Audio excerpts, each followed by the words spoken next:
بیوہ یا طلاق یافتہ سے شادی کی فضیلت۔ میری خواہش ہے کہ کسی بیوہ یا طلاق یافتہ سے شادی کرنی ہے تاکہ اس سنت کو زندہ کروں، لیکن والدین اور رشتہ دار بالکل راضی نہیں ہیں۔ کیا ایسی صورت میں اپنے موقف پر قائم رہوں یا اس سے پیچھے ہٹ جاؤں؟ سلمان کراچی سے۔ دیکھیں، نبی صلی اللہ علیہ وسلم کی جو قولی ترغیب ملتی ہے وہ تو کنواری لڑکی سے شادی کرنے کی ملتی ہے۔ حل بکرن فتلاعبها وتلاعبک۔ حضرت جابر بن عبداللہ نے ایک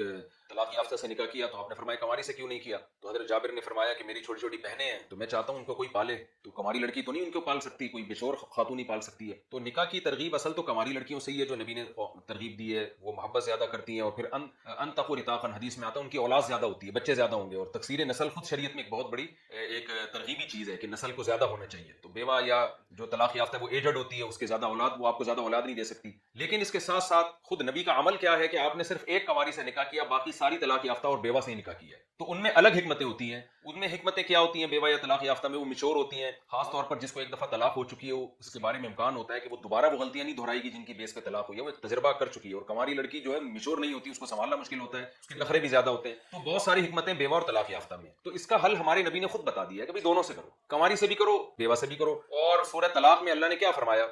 سورہ تحریم میں، عسیٰ ربہ ان طلقکن ان یبدلہ ازواجا خیرا منکن مسلمات مؤمنات قانتات تائبات عابدات سائحات ثیبات وابکارا، کہ اے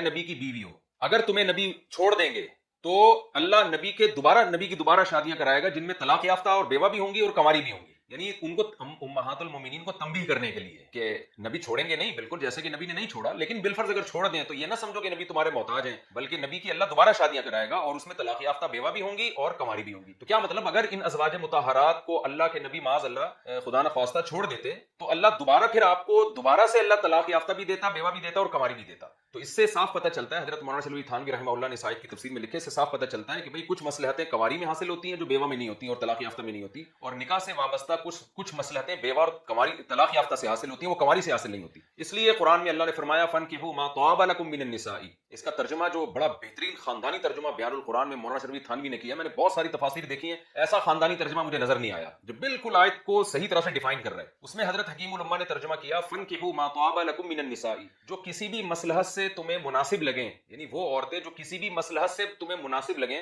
ان میں سے دو تین چار سے نکاح کرو۔ تو بعض دفعہ مصلحت یہ ہوتی ہے کہ بھئی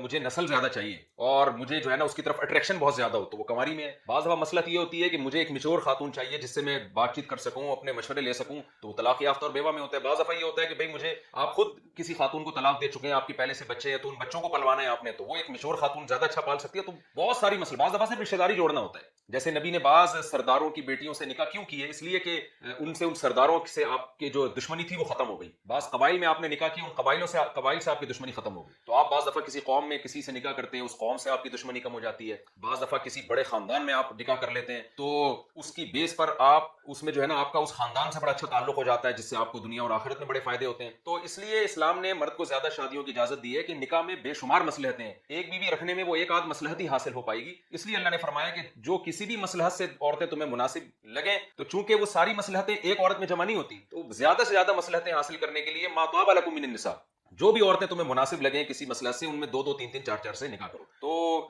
اس لیے اسلام نے آپ کو حکم دیا ہے کہ بھائی ترغیبی حکم ہے کہ آپ اماں کی بات بھی مان لیں، وہ چاہتی ہیں کہ کنواری ہو، تو اماں کی بات ماننا بھی تو ایک مصلحت ہے نا، آپ کے والدین کہہ رہے ہیں کنواری سے نکاح کرو، تو بعض دفعہ نکاح میں والدین کو خوش کرنا بھی ایک مصلحت ہو سکتی ہے، بھائی کنواری سے میں نکاح اس لیے کر رہا ہوں میرے ابا اماں خوش ہو جائیں گے، تو ایک شادی ابا اماں کو خوش کرنے کے لیے کنواری سے کریں، ایک شادی پھر آپ طلاق یافتہ سے کریں تاکہ نبی کی طلاق یافتہ والی خاتون سے نکاح کرنے کی سنت بھی زندہ ہو، تیسری شادی آپ کسی ایسی بیوہ سے کریں جس کے بچے بھی ہوں، تو نبی کی حضرت ام سلمہ سے جو نکاح کرنے کی سنت ہے اور ان کے بچے پالنے کی سنت ہے وہ بھی زندہ ہو جائے گی، اور ایک شادی آپ بزنس کے نقطہ نظر سے کسی خاتون سے کر لیں جن کے پاس پیسہ بہت ہو، لیکن آپ جیسا نیک ایماندار آدمی ان کو چاہیے ہو تاکہ وہ صحیح طرح انویسٹ کر سکیں، وہاں بھی آپ شادی کر لیں، تو حضرت خدیجہ سے نکاح کرنے والی سنت بھی زندہ ہو جائے گی۔ تو ایک بیوی میں میرے بھائی یہ سب کام نہیں ہو سکتے، حوصلہ بڑا کریں، اللہ آپ کے ساتھ ہے انشاءاللہ، تو پھر یہ سارے کام ہو جائیں گے۔ اور اگر آپ نے ایک ہی کرنی ہے، نہیں بھی دوسری کرنی نہیں ہے، تو پھر اماں ابا کی بات مانیں، وہ کہہ رہے ہیں کنواری سے کرو، تو پھر کنواری سے کر لیں۔